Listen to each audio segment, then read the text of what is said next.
Africa কবিতার শেষ দুটো অংশ আজকে আমরা পড়ে নেব।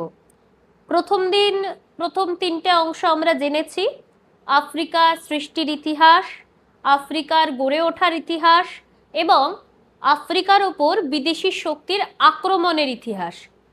আজকে আমাদের পাঠ্য হলো এর পরবর্তী পর্যায়। একটু মনে করিয়ে দিই আগের দিনকার বিষয়। আমরা পড়েছিলাম যে সৃষ্টির শুরুতে ঈশ্বর যখন এই পৃথিবীকে তৈরি করছিলেন তখন তিনি অধৈর্যে বারবার এই পৃথিবীকে ভাঙছিলেন এবং গড়ছিলেন। ঠিক সেই সময় ভয়ঙ্কর সমুদ্র এসে আফ্রিকাকে ছিনিয়ে নিয়ে যায় পৃথিবীর পূর্বভাগে এবং ঘন জঙ্গলের মধ্যে সেই আফ্রিকাকে তিনি প্রতিস্থাপন করেন। আফ্রিকা হয়ে যায় কৃপণ আলোর অন্তঃপুর, অর্থাৎ যেখানে সূর্যের আলো প্রবেশ করতে পারে না, আলো যেখানে অল্প সামান্য আলো যেখানে পৌঁছাতে পারে না। এরপর আমরা জানতে পারলাম যে এই অন্ধকারাচ্ছন্ন মহাদেশ আফ্রিকার ওপর ইউরোপীয় শক্তিদের আক্রমণের কথা। ইউরোপীয় শক্তিরা আফ্রিকার মানব সম্পদ প্রাকৃতিক সম্পদের লোভে আফ্রিকায় এক মর্মান্তিক অভিযান চালালেন এবং আফ্রিকার যে প্রাকৃতিক সম্পদ মানব সম্পদকে ক্ষতিগ্রস্ত করলেন। আফ্রিকার মানুষদেরকে তারা ধরে নিয়ে গিয়ে তাদের দেশে কৃতদাস বানালেন এবং তাদের নিপীড়ন অত্যাচারের মাত্রা অত্যাধিক ছিল, সেটা রবীন্দ্রনাথ ঠাকুর জানিয়েছেন। তাদের অত্যাচারের বর্ণনা দিতে গিয়ে রবীন্দ্রনাথ ঠাকুর বলেছেন যে নখ যাদের তীক্ষ্ণ তোমার নেখরের চেয়েও, মানে নেখরের থেকেও যারা হিংস্র হয়ে পড়েছিলেন। এরপর রবীন্দ্রনাথ ঠাকুর কি বলছেন আমরা দেখে নেব। আর শেষ দুটো অংশ বাকি, এই দুটো অংশ এবার আমরা দেখব।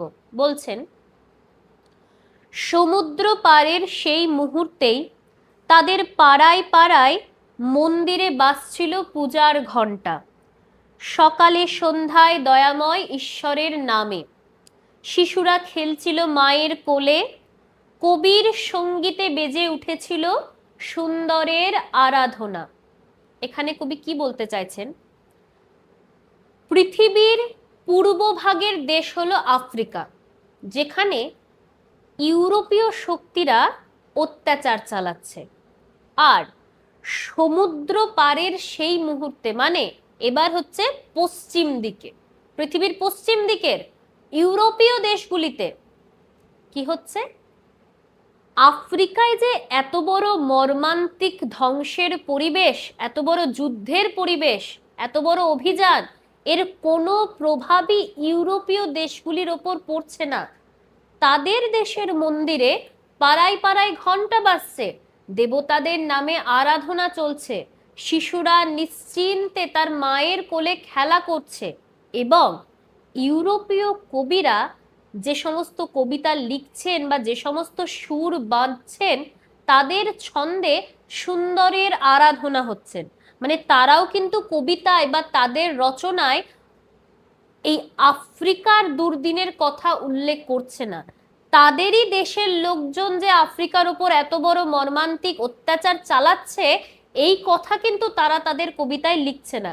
তারা তাদের কবিতায় সুন্দরের আরাধনা করছেন, সুন্দর বিষয়বস্তু নিয়ে লিখছেন।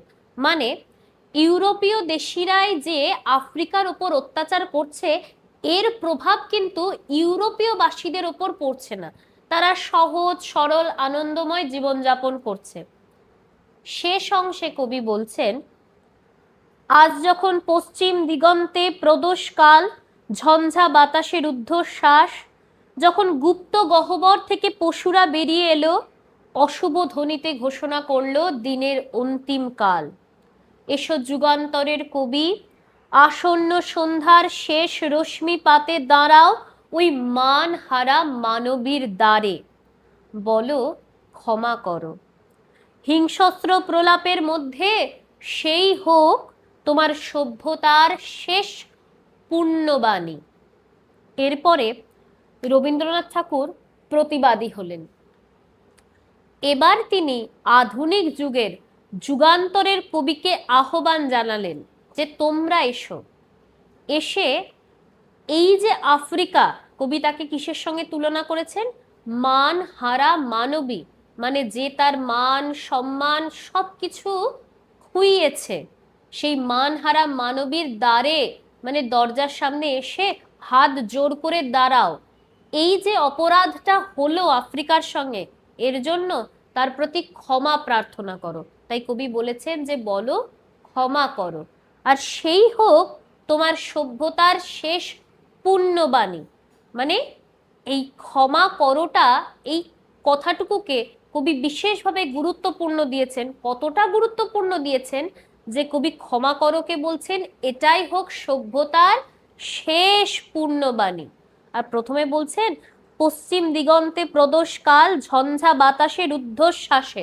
প্রদোষকাল মানে হচ্ছে সূর্যাস্তের সময়, আর ঝঞ্ঝা বাতাস অর্থাৎ প্রবল ঝোড়ো বাতাস, রুদ্ধশ্বাসে মানে একদম নিঃশ্বাস বন্ধ হয়ে যাওয়ার জোগাড়, তেমন ভাবে যেন মনে হচ্ছে পশুরা গুপ্ত গুহা থেকে বেরিয়ে এসে দিনের অন্তিম কাল ঘোষণা করছেন অশুভ ধ্বনিতে।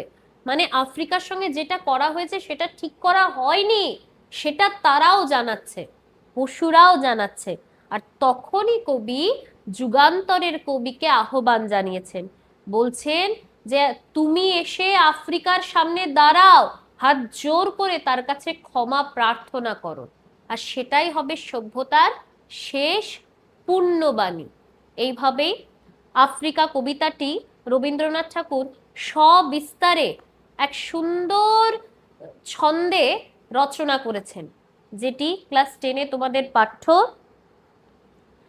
2027 সালের মাধ্যমিক পরীক্ষার্থীদের জন্য এই আফ্রিকা কবিতাটি খুব গুরুত্বপূর্ণ, কারণ 2026 সালে আফ্রিকা কবিতা থেকে কোনো বড় প্রশ্ন আসেনি, অর্থাৎ মান 3-এর প্রশ্নও আসেনি, মান 5-এর প্রশ্নও আসেনি। তাই এই বছরের শিক্ষার্থীদের জন্য আফ্রিকা কবিতা থেকে অবশ্যই বড় প্রশ্ন তৈরি করতে হবে। আমরা যে সমস্ত বড় প্রশ্নগুলো করছি, অর্থাৎ গুরুগৃহের ছাত্রছাত্রীরা যে সমস্ত বড় প্রশ্নগুলো লিখছে, সেগুলো আমরা চেষ্টা করব আমাদের সোশ্যাল মিডিয়ায় যুক্ত থাকা ছাত্রছাত্রীদেরকে দিতে।